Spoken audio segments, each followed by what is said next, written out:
তবে হাসরের কঠিন ময়দানে কিছু মানুষ বিনা হিসাব আল্লাহর জান্নাতে প্রবেশ করবে। বিনা হিসাব যারা আল্লাহর জান্নাতে প্রবেশ করবে তাদের ভেতরে 1 নাম্বার কাফেলা হলো নবীদের কাফেলা। বাবা আদম থেকে শুরু করে আমাদের নবী পর্যন্ত যত পয়গম্বর এই পৃথিবীর মাটিতে, যত নবী যত রাসূল আগমন করেছেন, এরা সবাই বিনা হিসাব আল্লাহর জান্নাতে, নবীগণ বিনা হিসাব আল্লাহর জান্নাতে প্রবেশ করবে। নবীদের কোনো গুনাহ নাই। আহলুস সুন্নাতি ওয়াল জামাআর আকীদা হলো নবীরা মাসুম, নবীদের কোনো গুনাহ নাই। বলেন আকীদা কি? নবীরা, আওয়াজ করে বলেন, নবীরা মাসুম। সকল পয়গম্বরেরাই মাসুম। দুটো হাত উপরে তুলেন তো, সামনে যারা আছেন। আপনারা এইদিকে থাকবেন, ওইদিকে যা হয় হবে, আপনারা এইদিকে থাকবেন। সোজা করেন, আঙুল খুলেন, নাড়াচাড়া দেন, জবান খুলে বলেন সুবহানাল্লাহ, আওয়াজ করে বলেন আলহামদুলিল্লাহ, লা ইলাহা ইল্লাল্লাহ, আল্লাহু আকবার। আল্লাহু আকবার জোরে বলা সুন্নাত। আল্লাহু আকবার, আল্লাহু আকবার কাফিরের আতঙ্ক শব্দ। আল্লাহু আকবার বাতিলের জন্য আতঙ্ক, রোবের শব্দ। আল্লাহু আকবার। হাত নামান। এই যেমন আমার দিকে ছিলেন, আপনারা সামনে যারা আছেন তারা এইদিকে থাকেন। জায়গা যেহেতু ছোট, কিছু কষ্ট তো হবেই। যাদের কষ্ট হতেছে তারা পিছনে আওয়াজ করলো, আপনারা সামনে যারা আছেন স্টেজ মুখী থাকলে মাহফিলের আদব রক্ষা হবে। তা আমি যেটা বলতেছিলাম, বিনা হিসাব যারা আল্লাহর জান্নাতে প্রবেশ করবে তাদের 1 নাম্বার কাফেলা নবীদের কাফেলা। 1 নাম্বার কাফেলা কোন কাফেলা? নবীরা বিনা হিসাব আল্লাহর জান্নাতি। নবীদের বেলায় আকীদা হলো নবীরা মাসুম, নবীদের কোনো গুনাহ নাই। নবীরা আল্লাহ পাকের অতি মাহবুব, সর্বোচ্চ মাহবুব বান্দাদের কাফেলা নবীদের কাফেলা। দুনিয়ার জমিনে নবীদের সামনে কোনো গুনাহ আসলেও মাহবুবিয়ত এত আলী, এত শানদার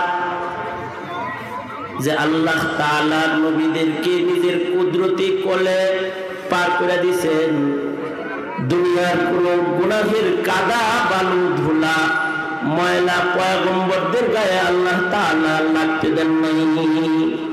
যেমন হযরত ইউসুফ আলাইহিস সালাতু ওয়াস সালাম বন্দিশালায় আটকা পড়ছেন জুলাইখার, তালাক চাবি জুলাইখার কাছে, কিন্তু আল্লাহর কুদরত ইউসুফ আলাইহিস সালাতু ওয়াস সালামকে নিরাপদে বের করে দিয়েছে। এভাবে পৃথিবীর কোন পয়গম্বরের গায়ে গুনাহ লাগে নাই। নবীরা মাসুম, নবীদের কোনো গুনাহ নাই। পয়গম্বরদের শান। এই মাসুমদের কাফেলা বিনা হিসাব আল্লাহর জান্নাতে যাবে। তবে আমরা বিনা হিসাব জান্নাতে যাইতে নবীদের কাফেলায় নাম লেখানোর কোনো লাইন নাই। নবীদের কাফেলার ইতি ঘটে গেছে। আমাদের নবী শেষ নবী হিসেবে দুনিয়াতে এসেছেন। কিয়ামত পর্যন্ত কোনো মানুষ আর নবুয়ত পাবে না, কেউ নবী হবে না। আমাদের নবী খাতামুন নবিয়্যিন, আমাদের নবী শান নবী বলেন আমি শেষ নবী। আল্লাহ বলেন আমার হাবিবের শান তিনি শেষ নবী, তার পরিচয় তিনি শেষ নবী। মা কানা মুহাম্মাদুন আবা আহাদিম মির রিজালিকুম ওয়ালাকিন রাসূলুল্লাহি ওয়া খাতামান নবিয়্যিন। আমাদের নবী খাতামুন নবিয়্যিন। নবী বলেন আনাল আকিব, আমি শেষ নবীদের জামাতের শেষ, আমি, আমার পরে আর নবী নাই। নবী বলেন আনা খাতামুন নবিয়্যিন লা নবিয়্যা বা'দি, আমি শেষ নবী, আমার পরে আর কোন নবী নাই। যদিও আমাদের নবীজির উম্মত হইতে ঈসা আলাইহিস সালাতু ওয়াস সালামের আগমন ঘটবে, নবী হিসেবে না, উম্মতের মর্যাদা নেওয়ার জন্য আসবে। আমাদের নবীর নবুয়তের পরে এই জমিনে কিয়ামত পর্যন্ত আর নতুন নবুয়তের দরকার নাই, অথবা কোনো নবুয়তের বাতিলও দরকার নাই। আফতাবে নবুয়ত, নবুয়তের সূর্য, শেষ পয়গম্বরের শ্রেষ্ঠতম নবুয়তের আলো আমার নবী আগমন করেছেন, কিয়ামত পর্যন্ত আলো চলবে। আর কোন নবীর নবুয়তের জরুরতের জমিনবাসীর জন্য নাই। ফয়সালা কার? আল্লাহ। হ্যাঁ, ঈসা আলাইহিস সালাম আসবেন, কিন্তু ওনার নবুয়ত চলবে না। পয়গম্বর ঈসা আলাইহিস সালাম সম্পর্কে বিশেষ বড় বড় তিনটা আকীদা, যে আকীদাগুলো মুসলিম সন্তানদের জানা নাই, এজন্য মুসলমানরা খ্রিস্টান হয়। খোদ খ্রিস্টানরা নিজেও জানে না এই তিনটা বিষয়। তারা এই তিন আকীদায় বিশ্বাসী না। ঈসা আলাইহিস সালামকে নবী রাসূল মানে বটে, কিন্তু পয়গম্বর ঈসা আলাইহিস সালামের বিশেষ তিনটা শান, এই শানগুলোর উপরে খ্রিস্টানদের নিজেদেরও ঈমান নাই। কিন্তু আমাদের ঈমান আছে, কারণ আমাদের বাবা আদম থেকে শুরু করে আমাদের নবী পর্যন্ত যত নবী আছে সব নবীর উপরে আমাদের ঈমান। এই কারণে ঈসা আলাইহিস সালাতু ওয়াস সালামের ব্যাপারে বড় বড় তিনটা আকীদা। এর একটা বড় আকীদা হলো পয়গম্বর ঈসা আলাইহিস সালামের বাপ নাই। খ্রিস্টানরাও মনে করে ঈসা নবীর বাপ আছে। জঘন্য ধারণা। তাদের ধারণা হলো ঈসা ইবনুল্লাহ। ঈসা আলাইহিস সালাতু ওয়াস সালামকে তারা আল্লাহর ছেলে মনে করে। তারা মনে করে আল্লাহর বাপ আর সন্তান হলো ঈসা। নাউযুবিল্লাহ বলেন। কিন্তু আমাদের আকীদা হলো পয়গম্বর ঈসা সম্পর্কে বড় তিন আকীদার এক আকীদা, যে ঈসা আলাইহিস সালাতু ওয়াস সালাম কামাসালি আদম। কোরআন বলে ঈসা নবী আদম বাবার মতন। বাবা আদমের যেমন বাপ নাই, পয়গম্বর ঈসা আলাইহিস সালামের বাপ নাই। এক নম্বর আকীদা, পয়গম্বর ঈসা আলাইহিস সালাতু ওয়াস সালাম বাপবিহীন, শুধু মায়ের মাধ্যমে দুনিয়ায় আগমন করেছেন, ঘটায়ছেন এ কুদরত আল্লাহ তাআলা। বাপ ছাড়া সন্তান দুনিয়াতে জন্ম দেওয়ার ব্যাপারে আল্লাহ তাআলা সক্ষম না অক্ষম? আল্লাহ তাআলা সক্ষম। আল্লাহ সব কিছুর উপরে কাদের, কুদরতের বহিঃপ্রকাশ। পয়গম্বর ঈসা আলাইহিস সালামের বাপ নাই, এক নম্বর আকীদা। শুধু মায়ের মাধ্যমে পয়গম্বর ঈসা আলাইহিস সালামের জন্ম। দুই নম্বর, খ্রিস্টানরা মনে করে ঈসা নবীকে শুলিতে চড়ানো হয়েছে, তাকে হত্যা করা হয়েছে, তিনি মরে গেছেন। কোরআন বলে মা কাতালুহু, ঈসাকে কতল করা হয় নাই, তাকে শুলিতেও চড়ানো হয় নাই। আল্লাহ তাআলা আল্লাহর কুদরত প্রকাশ করছেন যে ঈসা আলাইহিস সালামের ঈসা আলাইহিস সালামের ব্যাপারে দ্বিতীয় আকীদা হলো তিনি মরেন নাই, তিনি জীবিত আছেন। স্বাভাবিক অবস্থায় চতুর্থ আকাশে তিনি আল্লাহ পাকের নিয়ন্ত্রণে আল্লাহ তাআলা রেখে ওখানে পয়গম্বর ঈসা আলাইহিস সালামকে স্বাভাবিকভাবে পালতেছেন। মেরাজের রজনীতে সরওয়ারে দু আলম নবী চতুর্থ আকাশে পয়গম্বর ঈসা আলাইহিস সালামের সাথে মোলাকাত করেছেন। পয়গম্বর ঈসা আলাইহিস সালাম মরেন নাই, ঈসা আলাইহিস সালাতু ওয়াস সালাম জীবিত আছেন। কিন্তু খুব খ্রিস্টানরা মনে করে মারা গেছে, কতল করা হয়েছে। এই কারণে ঈসা আলাইহিস সালামের শুলিতে চড়ার মূর্তি বানায় ওরা পূজা করে, ওদের ইবাদতখানায় ঈসা নবীকে লটকায় রাখে মূর্তি বানায়া। পয়গম্বর ঈসা আলাইহিস সালাম মরেন নাই, দ্বিতীয় নম্বর আকীদা। তিন নম্বর আকীদা হলো নুজুল ঈসা আবার হবে, কুরবে কিয়ামতে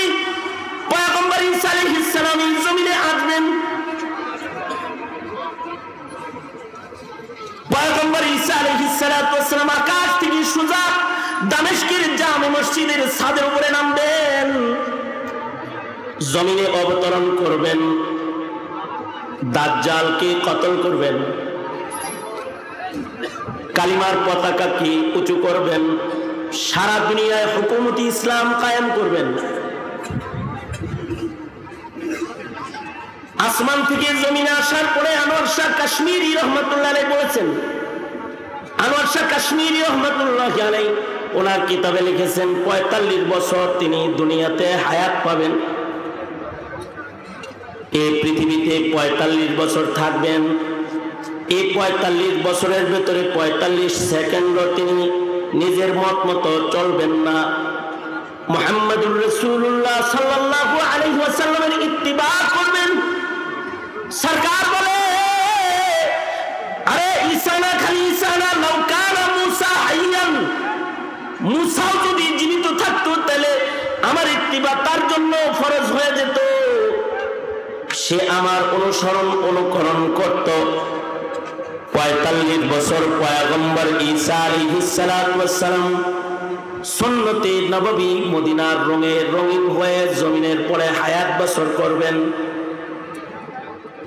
আনোয়ার শাহ কাশ্মীরি রহমতুল্লাহ আলাইহি তার কিতাবে লিখেছেন ২টা বিবাহ করবেন, ২ বিবির ঘরে ৭টা বাচ্চার জন্মগ্রহণ করবে। হাবিবি কিবরিয়া নবী রাজুল শান যে ঈসা আলাইহিস সালাতু ওয়াস সালামের এই দুনো বিবি আর ৭ বাচ্চার কালিমা হবে লা ইলাহা ইল্লাল্লাহ মুহাম্মাদুর রাসূলুল্লাহ। আল্লাহর রাসূল সাল্লাল্লাহু আলাইহি ওয়াসাল্লামের কালিমা হবে পয়গম্বর ঈসা আলাইহিস সালামের বিবির কালিমা, পয়গম্বর ঈসা আলাইহিস সালামের সন্তানদের কালিমা। আনেওয়ালা এই সন্তানদের রক্তে ইসরাফিলের বাঁশি পর্যন্ত যত রাসূল আসবে সবার কালিমা হবে লা ইলাহা ইল্লাল্লাহ মুহাম্মাদুর রাসূলুল্লাহ। যেখানে নবী ঈসার নবুয়ত চলে না, নবী ঈসার সন্তান বিবিরা উম্মতে মুহাম্মাদি হবে। এই আকীদা না জানলে না বুঝলে মুসলমান তো খ্রিস্টান হবে। এই আকীদা না জানলে না বুঝলে মুসলমানরা কাদিয়ানীও হবে। এ কারণে জানান দিতে হয় নবী পরে নবী নাই, কিয়ামত পর্যন্ত কোনো নবী নাই। ঈসা আলাইহিস সালাম আসবেন, নবুয়ত চলবে না। মুসা নবী জীবিত থাকলে তার নবুয়ত চলতো না। হাবিবুল্লাহর নবুয়তের উপরে আর কারোর নবুয়তের বাতি চলে না, জ্বলে না। মুহাম্মদুর রাসূলুল্লাহ সাল্লাল্লাহু আলাইহি ওয়াসাল্লামের আযম শান। হাবিবি কিবরিয়া নবীর পরে নবী হবে না। সুতরাং বুঝে থাকলে বলুন তো, কিয়ামত পর্যন্ত কাদিয়ানী মুসাইলামা কাযযাবের মতন যারাই নবী দাবি করবেন তারা সব কি? জোরে আওয়াজ করে বলেন, তারা কি? জোরে বলেন।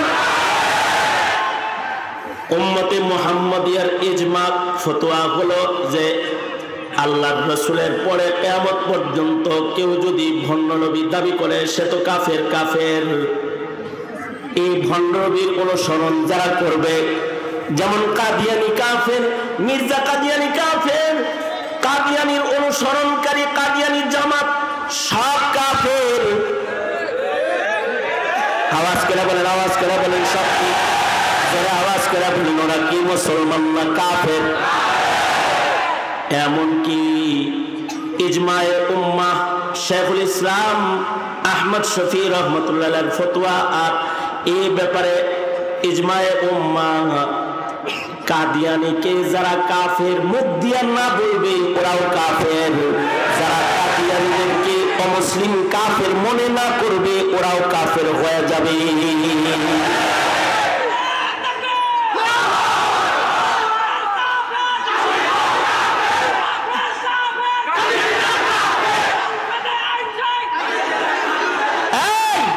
আমি তো যেখানে যাই সেখানে মুসলিম মিল্লাতকে বলি, যেখানে যাই সেখানে বলি একাডেমিক ভাবে ধর্মীয় শিক্ষা ঐচ্ছিক শিক্ষায় রূপান্তরিত।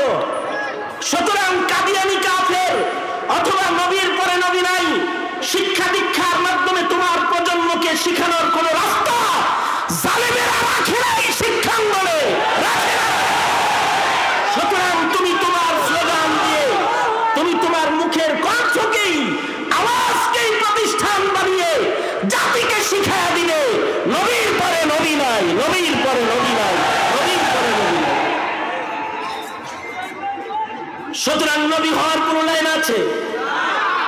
আর তুলা বলেন, আর কোন লাইন আছে নবী হওয়ার? এই কথাটা কার? বিশ্লেষণ করেছেন মুহাম্মদুর রাসূলুল্লাহ সাল্লাল্লাহু আলাইহি ওয়াসাল্লাম। ঈসা আলাইহিস সালাতু ওয়াস সালাম এই পৃথিবীতে 45 বছর থাকবেন। নুজুলে ঈসা ঘটবে, 45 বছর থাকবেন। সারা দুনিয়ায় কালিমার পতাকা উড়াইবেন।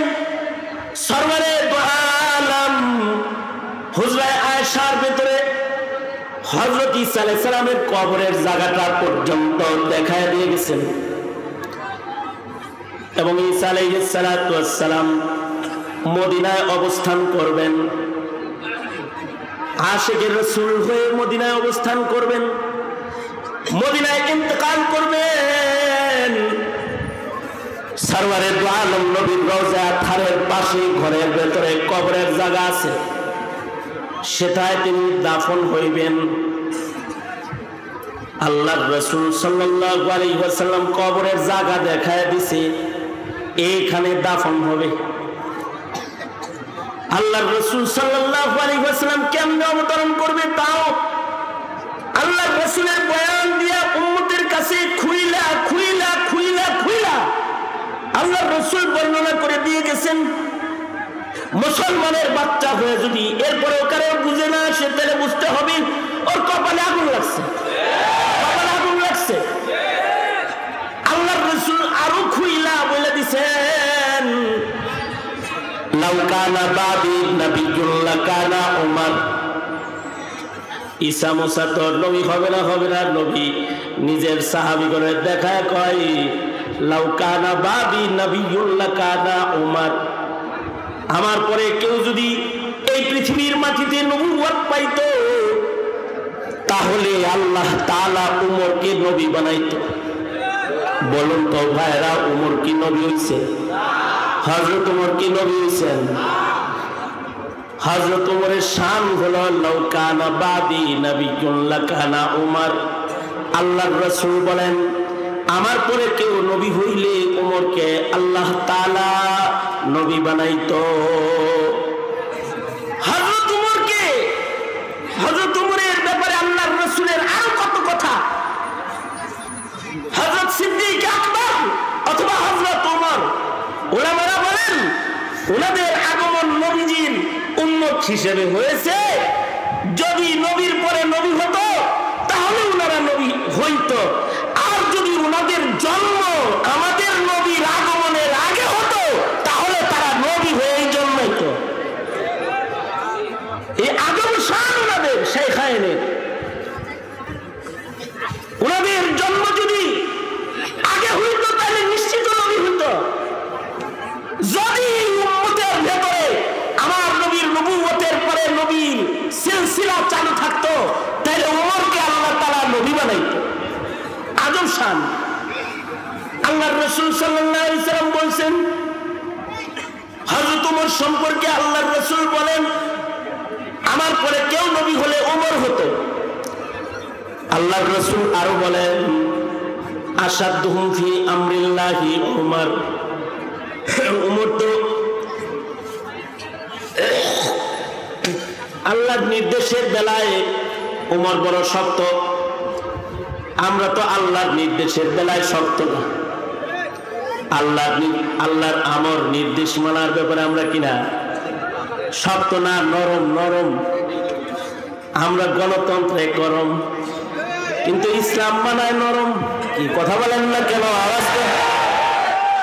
আল্লাহর আইন মানায় আমরা নরম, কিন্তু আমরা তন্ত্র মন্ত্রে খুব গরম। আর হযরত ওমরের শান হলো আশাদুহুম ফি আমরিল্লাহি ওমর। এটা সকল সাহাবীর শান। আশিদ্দাউ আলাল কুফার। কাফেরদের বেলায় সাহাবীরা শক্ত, আর দুর্ভাগ্য আমাদের, আমরা হয়ে গেছি কাফেরের ভক্ত। সাহাবীরা হলো কাফেরের বেলায়, বলেন বলেন বলেন, সাহাবীরা হলো কাফেরদের বেলায় আরো জোরে, জোরে জবান খুলে বলেন, সাহাবীরা হলো, আর আমরা হয়ে গেছি আখরি জামানার মুসলমান হয়ে গেছে কাফেরের ভক্ত, কাফেরদের রীতিনীতির ভক্ত, তাদের তন্ত্র মন্ত্রের ভক্ত। ইসলামের বেলায় তারা দুর্বল। আর ওমরের শান হলো আশাদ্দুহুম ফি আমরিল্লাহি ওমর ফারুক বাইনাল হাক্কি ওয়াল বাতিল। হক বাতিলের মাঝখানে দলিল হলো হযরত ওমর। হযরত ওমর সম্পর্কে আল্লাহর রাসূল আরো বলেন, লিকুল্লি নবিয়্যিন মুহাদ্দাসুন, সকল নবীদের একজন করে মুহাদ্দাস আছে, আর আমার একজন মুহাদ্দাস আছে। আমার মুহাদ্দাস হলো ওমর। মুহাদ্দাস কাকে বলে? মুহাদ্দাস বলা হয় আল্লাহর কথাটা যাদের হৃদয়ে ইলকা করেন আল্লাহ তাআলা, যাদের কালকে আল্লাহ তাআলা আল্লাহর কথা ইলকার জায়গা বানায় ফেলায়। সব নবীদের একজন একজন ছিল। আল্লাহর রাসূল বলে যে আমার মুহাদ্দাস হলো ওমর। ওমরের কলবের ভিতরে আল্লাহ আল্লাহর কথা সারে। এই কারণে 21 জায়গায় হযরত ওমর যেমন বলেছে মেজাজে ওয়াহির খাতায় নাম, 21 জায়গায় হযরত ওমর যেমন বলেছেন ওরকম আল্লাহর কোরআনের আয়াত আসমান থেকে নাজিল হয়েছে। এত বড় শানওয়ালা মানুষ হযরত ওমর, তার ব্যাপারে বর্ণনা করে আল্লাহর রাসূল নিজের খাতমে নবুয়তকে আরো সুস্পষ্ট করে জানায় দিলেন, কেউ নবী হলে ওমর নবী হতো। সুতরাং কোন কাদ্দানি ফাদ্দানি এগোর ব্যাপারে দুর্বলতা রাখবা না। আল্লাহর রাসূল বলে দিয়ে গেছেন, সুতরাং নবী হওয়ার কোনো চান্স নাই। তবে 3টি চান্স আছে বিনা হিসাব জান্নাতে যাওয়ার। কারণ জান্নাতে শুধুই মাত্র নবীরাই বিনা হিসাব যাবে না, সিদ্দিকরাও বিনা হিসাব আল্লাহর জান্নাতে যাবে। সিদ্দিকীন যারা, এরা বিনা হিসাব আল্লাহর জান্নাতি হবে। সিদ্দিক হওয়া তো অনেক কঠিন, সিদ্দিকের মাকাম অর্জন করা অনেক কঠিন। যেই সিদ্দিকদের সর্দার হলেন হযরত আবু বকর, সিদ্দিকদের সর্দার হযরত আবু বকর। সিদ্দিকদের যে জামাত আছে, জামাতে যারা নিজেদের নাম লেখাবে তারা বিনা হিসাব জান্নাতে যাবে। তবে নবী কিয়ামত পর্যন্ত আসবে না, কিন্তু সিদ্দিক কিয়ামত পর্যন্ত আসবে। তালেবানে ইলমে নবুয়ত তোমরা যারা এখানে বসে আছো, তোমাদের বলবো শুধু মৌলবী হওয়ার নিয়ত না করে সিদ্দিক হওয়ার নিয়ত করে ফেলাও। নায়েবে নবী সিদ্দিক হতে পারলে সুউচ্চ সাধনা নায়েবে নবীর জন্য করার সুযোগ আছে।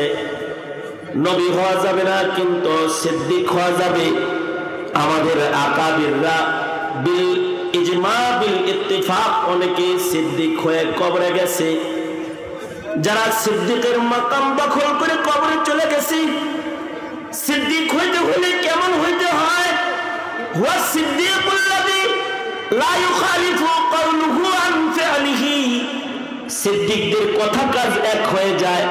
হুয়া সিদ্দিকুল্লাযী লা ইউখালিফু যাহিরুহু আন বাতিনিহি, সিদ্দিকদের ভেতর বাহির এক হয়ে যায়। সিদ্দিকদের ভিতরেও ঈমান, বাইরেও ঈমান, ভিতরেও তাকওয়াল্লাহ, বাইরেও তাকওয়াল্লাহ। সিদ্দিকদের ভিতরেও থাকে ইসলাম, বাইরেও ইসলাম। সিদ্দিকদের ভিতরে কোনো 2 নাম্বারই নাই। পাবলিকের ভিতরে 2 নাম্বারই আছে, সিদ্দিকের ভিতরে 2 নাম্বারই নাই। এ কারণেই পাবলিকের অনেকে অনেকে কয়, হুজুর আমাদের উপরে একটু ডিস্টার্ব থাকলেও ভিতরে ক্লিন, পরিষ্কার। এখন 1 নাম্বার আস্ত মুনাফিকের আলামত। ভেতর যেমন হবে বাহির তেমনই হবে। ভেতর ঈমান, বাইরেও ঈমান।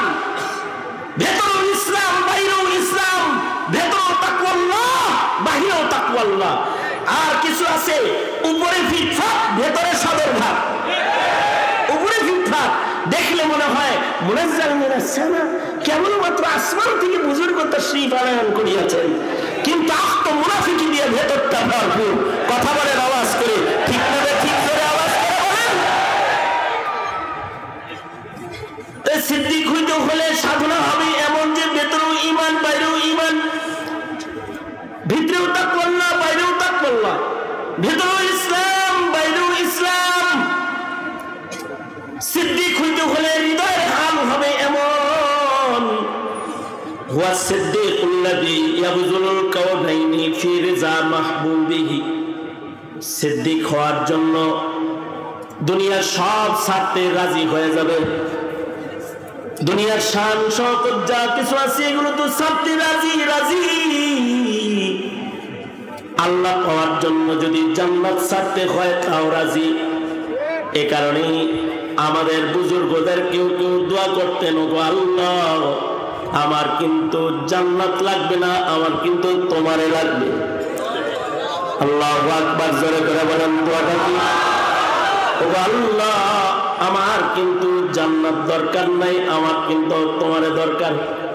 আমি তোমাকে চাই, আর কিছু পাইবা না পাই। জুতো মেরা তো সব মেরা, ফলক মেরা জমি মেরি, अगर एक तू नहीं मेरा तो कोई शय नहीं मेरी। जो तू मेरा तू सब मेरा, जो तू मेरा तू सब मेरा, फलक मेरा जमी मेरी, अगर एक तू नहीं मेरा तो कोई शय नहीं मेरी। না জান্নাত মাকসাদ আমার, না হাউজে কাউসার মাকসাদ, না আমার জান্নাতের শান শওকত মাকসাদ। আমার মাকসাদ হলো আমার মাওলা, মাকসাদ হলো আল্লাহ। মাকসাদ বানাইতে হবে কি? জোরে আওয়াজ করে বলেন, মাকসাদ হবে কি? এই জায়গায় চলে যাওয়া এটা তো অনেক বড় সাধনার কথা। এই জায়গায় নিজেকে নিয়ে জান্নাতের দুয়ার খোলা তো অনেক সাধনার বিষয়। তবে সহজে বিনা হিসাব জান্নাতে যাওয়ার দরজা আছে। সহজে বিনা হিসাব জান্নাতে যারা যাবে তারা হলো উম্মতের শুহাদা। এই উম্মতের যারা শহীদ তারা বিনা হিসাব আল্লাহর জান্নাতে। আলহামদুলিল্লাহ বলেন। এই যে সহজ জান্নাতের রাস্তাটা হলো শহীদের খাতায় নাম দেওয়া। আলহামদুলিল্লাহ চিল্লায় বলেন, জোরে বলেন, আরো জোরে আওয়াজ করে বলেন আলহামদুলিল্লাহ। আলহামদুলিল্লাহ। শহীদের খাতায় যারা নিজের নাম দেয় তারা বিনা হিসাব জান্নাতি। শুধু বিনা হিসাব জান্নাতি তা না, এক একজন শহীদ 70,000-কে নিয়ে জান্নাতে প্রবেশ করবে। এই কারণে শহীদের মা বাপ খুশি হয়। এ কারণে শহীদের মা বাপ শহীদের লাশ কান্দে করে আলহামদুলিল্লাহ কয়। শহীদের লাশ কবরে রাখা হাসবুনাল্লাহ কয়। ফিলিস্তিনের শহীদের লাশ কান্দে করে মায় কয় আলহামদুলিল্লাহ, বাবাই কয় আলহামদুলিল্লাহ। শহীদের লাশ কবরে নামায় কয় আলহামদুলিল্লাহ। কারণ এক একজন শহীদ 70,000-কে লইয়া বিনা হিসাব আল্লাহর জান্নাতে প্রবেশ করবে। কোন শহীদের হিসাব নাই। শহীদরা বিনা হিসাব জান্নাতি। শহীদের দপ্তরের নাম নিতে সিদ্দিকের মতো সাধনা নাই। গোটা হায়াত অত লম্বা সাধনা তাদের নাই। আজান এসে গেছে, জীবন আল্লাহকে দেওয়ার জন্য আল্লাহ জানটা চাইছে, এমন আজান কানে এসে গেছে। তুমি যে জানটা আল্লাহকে দেওয়ার জন্য ময়দানে বের হয়ে গেছে, নিজের জীবনটা আল্লাহকে দিয়ে দিছে, জান কুরবানি দিছে আল্লাহর জন্য, দিনের জন্য, ইআলায়ে কালিমাতুল্লাহর জন্য, ইসলামের জন্য, নবীর জন্য, কোরআনের জন্য, নবীর ইজ্জত রক্ষা করার জন্য, দ্বীনের পতাকাকে উঁচু করে ধরার জন্য। সুযোগ চান্স আয়া পড়ছে তো জীবনটা আল্লাহর জন্য বিতরণ করেছে। এই শহীদরা বিনা হিসাব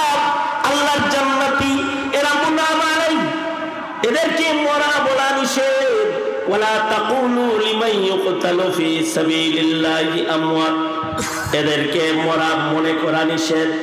ওয়ালা তাহসাবান্নাল্লাযীনা কুতিলু ফি সাবিলিল্লাহি আমওয়াতা, এই কারণে নবীরাও শহীদ হওয়ার দোয়া করেছে, সিদ্দিকরাও শহীদ হওয়ার দোয়া করেছে, আমাদের নবী বারবার শহীদ হওয়ার দোয়া করেছে। কিছু কিছু পয়গম্বর বারবার শহীদ হয়েছে।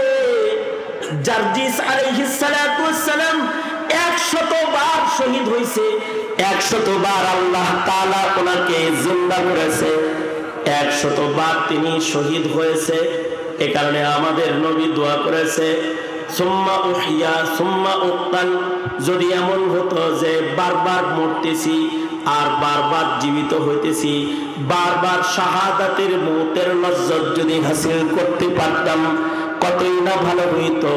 কারণ শহীদি মরণ জান্নাতের এমন একটা দরওয়াজার মৃত্যু। কেউ যদি শহীদ হয়ে যায় অনেক বড় আমল তার লাগে না, অল্প আমলেও শাহাদাতের মসনদ দখল করে ফেললে বিনা হিসাব আল্লাহর জান্নাতি হয়ে যায়। শহীদরা বিনা হিসাব জান্নাতি। এই কারণেই হযরত ওমরের দোয়া ছিল জটিল দোয়া। হযরত ওমর সারা জিন্দেগি দোয়া করেছেন শাহাদাতের, আল্লাহর রাসূলের নকল করেছেন, শাহাদাতের দোয়া করেছেন। তবে হযরত ওমর তো আরো কিছু বাড়ায়া নিজের কবর হাসরকে আরো সুন্দর করার চেষ্টা করেছেন। যেমন হযরত ওমরের দোয়া ছিল আল্লাহুম্মা রযুকনি শাহাদাতান ফি সাবিলিক ওয়াজআল মাউতি ফি বালাদি রাসূলিক। এই দোয়া করছে। কি লাগে দোয়া করছে? শহীদ হবো, মদিনায় মরবো। শহীদ হইলে বিনা হিসাব জান্নাত পাবো, মদিনায় বললে কবরের আযাব থেকে রেহাই পাবো। আল্লাহু আকবার বলেন। আরে হলো মদিনায় ঘুমিয়ে রয়েছেন সাইয়্যিদুল মুরসালিন, ইমামুল মুরসালিন মুহাম্মদুর রাসূলুল্লাহ সাল্লাল্লাহু আলাইহি ওয়াসাল্লাম। বরের খাতিরে যেমন বর যাত্রীর মেহমানদারি হয়, মদিনার হুদুদের ভেতরে কারোর কবর হলে হাবিবে কিবরিয়ার খাতিরে আল্লাহ তাআলা তার উম্মতের যাত্রীটা যতই দুর্বল হোক তাকে জান্নাতের মেহমানদারি করবে। এ কারণেই আমাদের বুজুর্গরা মদিনায় শোয়ার দোয়া করছেন। বকিয়ে মুকদ্দাস মে হো মেরি মরকদ, বকিয়ে মুকদ্দাস মে হো মেরি মরকদ, हमेशा रहूं मैं किनारे मदीना, रहे मेरे मस्कन हवाली काबा, बने मेरे मदफन दियारे मदीना, बने मेरे मदफन दियारे मदीना। ভালো জায়গায় কবর হইল নসিব ভালো হয়। মদিনায় মরার দোয়া এজন্য করা হয়, করতে হয়, কিয়ামত পর্যন্ত মদিনায় মরার দোয়া করবে। কারণ কবরটা যদি ভালো মানুষের সাথে হয় তাহলে ভালো মানুষের কবরের কিছু নিয়ামতের ভাগ পাশের কবরে শুয়ে শুয়ে ভোগ করা যায়। পাশের বাড়িতে পোলাও রান্না হইলে কমস কম ঘ্রাণ পাওয়া যায়। ভালো মানুষের কবরের পাশে কবর হলে কমস কম জান্নাতি মেহমানদারির ঘ্রাণ পাওয়া যায়। এজন্য ভালো মানুষের কবরের পাশে কবর কামনা করা, ভালো জায়গায় দাফন কামনা করা, ভালো একটা মরণ কামনা করা। এখন তো এগুলোর কোনো গুরুত্ব নাই। যেমন আমাদের কবরস্থানে নাস্তিকও দাফন হয়, ফাঁসলে মরছে হেও দাফন হয়, বিষ খায় মরছে হেও দাফন হয়, মোরতাদও দাফন হয়। জননী নামাজ পড়ে নাই, কেবলামুখী হয়ে ওশ হয়ে যায়। কি মনে হয় কি শুইলেই কেবলামুখী হয়ে কবর আযাব মাফ হয়ে যায়? না। এ কারণেই আল কবর রাউযাতুম মিন রিয়াদিল জান্নাহ আও হুফরাতুম মিন হুফারিন নার। মনে মনে ভাবতে পারেন আরেকজনের কবরে আগুন ধরলে আমার কি? আপনার কি মানে? আপনার পাশের বাড়ি আগুন লাগলে তো আপনি ঠিকই নিজের বাড়ির সব সামানা বাইর করেন। কি লেগে তুই এই করে তুই কে যায়? এই কারণেই আমরা তো দেখো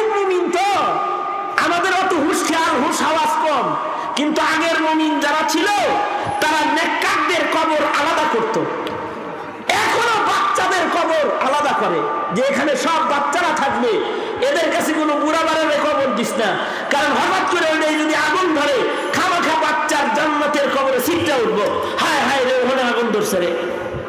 এ কারণে তাদের কবর আলাদা করো, এ কারণে কবর আলাদা করে। এমনকি হাজিদের কবরে অন্য কাউকে আজও দাফন করা হয় না মক্কায়। মাকবারাতুল হুজ্জাজ যেটা হাজিদের কবরস্থান, যেটা এখানে আল্লাহর মেহমান ছাড়া আর কাউকে কবর দেওয়া হয় না, আর কাউকে কবর দেওয়া হয় না। আমাদের আকাবিররা তো আগে মুহাদ্দিসদেরকে এক জায়গায় কবর দিত। যত মুহাদ্দিস আছে সব মুহাদ্দিস এক জায়গায় শুয়ে থাকবে, ভালো মানুষের পাশে ভালো মানুষ ঘুমায় থাক। এ কারণেই শাইখুল হিন্দের কবরের জায়গা রেখেছে আসেম নানুতুবি রহমতুল্লাহের কবরের সাথে। যা খবর কয় আপনারা তো শাইখুল হিন্দের সাথে কবর রাখছি। মাহমুদ হাসান দেওবন্দি রহমতুল্লাহ আলাইহি কান্না শুরু করছেন, কয় আমার কবরের জায়গা আগেই রাখছো কে? কয় ভালো জায়গায় রাখছি, আপনাকেই মানাবে এই জায়গায় কবরটা। শাইখুল হিন্দ বলে আমি তো চাই এমন একটা মরণ আমার যেন কবরই না হয়, আমার লাশটা যেন কাফেররা টুকরা টুকরা করে মাটির সাথে মিশায় দেয়, আর হাসরের মাঠে যেন শহীদের লাশ খন্ড টুকরা গুলো জড়ো হয়ে যেন দাঁড়ায়, আর আমার এই জড়ো হওয়ার মঞ্জার যেন শাহাদাতের সাক্ষ্য হিসেবে হাসরে দাঁড়ায় যায়। আমার কবর লাগবে না তো? ভালো জায়গায় কবর কামনা করছেন, ভালো একটা মৃত্যু কামনা করতেছেন, আর তুমি নিয়ে মরণ কামনা করতেছো কেমন তুমি জানো? তোমার মরণ কেমন হবে তাও তুমি জানো, তোমার কবর কেমন হবে তাও তুমি জানো। কবরটা যদি নাস্তিকের লোকে হয়, কবরটা যদি মুরতাদের লোকে হয়, তাহলে তো পিটনি জন্মে খাওয়া খাইলা। ভালো জায়গায় কবর হইতে হয়। এই কারণে আগের জমানার কবরস্থানে মারাত্মক এক শর্ত দিয়া অক্ষ করত জমিন। এখনকার মুসলমানরা তো এমন শর্ত টর্ত কিছু দেয় না। যেমন আগের যুগের একটা কবরস্থান আছে, যে কবরস্থানের ভেতরে সাহেবে হেদায়ার মতো মানুষ জায়গা পায় নাই, মাকবারায়ে মুহাম্মাদিয়া, যার ভিতরে শুইতে হইলে দুইটা শর্ত লাগতো। এক নম্বর শর্ত 1 লক্ষ হাদিসের হাফেজ হওয়া লাগতো। 1700 হাফেজে হাদিস ওখানে ঘুমায় রয়েছে। 1700 হাফেজে হাদিসের নাম মাকবারার সামনে লটকানো আছে। এই 1700 হাফেজে হাদিসের ভিতরে ইমাম বুখারী রাহমাতুল্লাহি আলাইহি 17 জন উস্তাদ রয়েছে, যারা এই গুরুস্থানের মাইয়িত হয়েছে, যাদের 1 লক্ষ করে হাদিস মুখস্থ। আশ্চর্য বিষয়, সাহেবে হেদায়েত নিজে জায়গা পায় নাই, অথচ ওনার লক্ষ লক্ষ হাদিস মুখস্থ ছিল, তারপরেও তিনি জায়গা পান নাই। কারণ হলো ওয়াকিফ বড় মারাত্মক কঠোর মুমিন। ওয়াকিফ যিনি, তিনি শর্ত দিয়েছে, জমিন ওয়াকফকারী শর্ত দিয়েছে 1 লক্ষ হাদিস মুখস্থ করতে হবে, পাশাপাশি তার নামটা মুহাম্মদ হতে হবে। সাহেবে হিদায়ার লক্ষ হাদিস মুখস্থ থাকলেও নাম মুহাম্মদ নয়, এ কারণে গুরুস্থানে ঢুকবার পারে নাই। আর তুমি সারা জনম নাস্তিক মুরতাদ কাফের বেঈমানের চামচামি কইরা চামচাগিরি কইরা তুমি মুসলমানের গুরুস্থানে জায়গা পেয়ে যাও, মুসলমানের গুরুস্থানে জায়গা পেয়ে যাও। কিন্তু আজব শব্দ ওই যুগে ছিল, ওই যুগের মুমিনরা কোন ফাসিক কি মুত্তাকির সাথে কবর দিত না, যার ব্যাপারে আমলের শাহাদা ভালো মিলত না, তাকে নেককারদের পাশে গুরুস্থানে জায়গা দিত না। বাঙালি মৌলবীরা দেখতে পারো না, চান্দু তুমি বাঙালি মৌলবীরা দেখতে পারো না। বাঙালি মৌলবীরা যদি শর্ত করত যে সব মুহাদ্দিস এক জায়গায় ঘুমাবে আর মাকবারাতুল হুফাজ হবে, সব হাফেজরা এক গুরুস্থানে ঘুমাবে, তাহলে কবরে থেকে রেহাই পাওয়ার রাস্তা পাতা না, রেহাই পাওয়ার রাস্তা পাতা না। যেই মৌলবী, এই শোনো,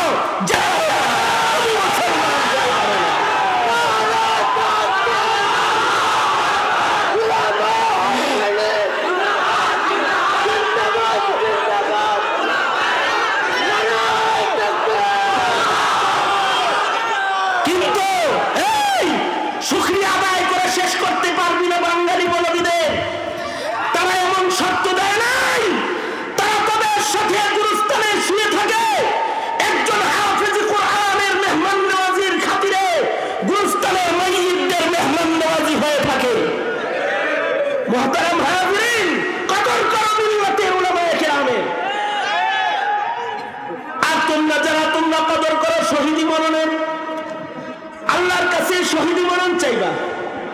আল্লাহুম্মা রযুকনি শাহাদাতান ফি সাবিলিক, ওগো আল্লাহ শহীদি মরণ চাই। হযরত ওমরের দোয়া ছিল আল্লাহ শহীদি মরণ চাই, আল্লাহ মদিনায় দাফন চাই। মদিনায় তো দাফন হইবেন, শহীদ মরণও পাইলেন। এবার উম্মুল মুমিনিনের কাছে যা কয়, ছেলেরে পাঠাইছে, যাও উম্মুল মুমিনিনকে বলো ওনার জন্য যে কবরের জায়গাটা রাখছেন হযরত আয়েশা যদি কবরের জায়গাটা আমারে দেয় তাহলে নবীর কদমের কাছে আমি ঘুমাইতাম। ভালো জায়গা খুঁজবার লাগছে হযরত ওমর, অথচ হযরত ওমরের শান লাউ কানা বাবি নবিয়্যুন লাকানা ওমর, তারপরেও তিনি নবীর কবরের কাছে জায়গা চায়। সুতরাং ভালো জায়গায় কবর খোঁজা, শহীদি মরণ খোঁজা। আমি বলতে চাই দিনের জন্য যদি শহীদ হতে হয়, শহীদি মরণ যদি সামনে এসে যায়, হামজারা হামজার মতো রাজি আছো ইনশাআল্লাহ। দাঁড়াও শপথ করো, দাঁড়াও শপথ করো।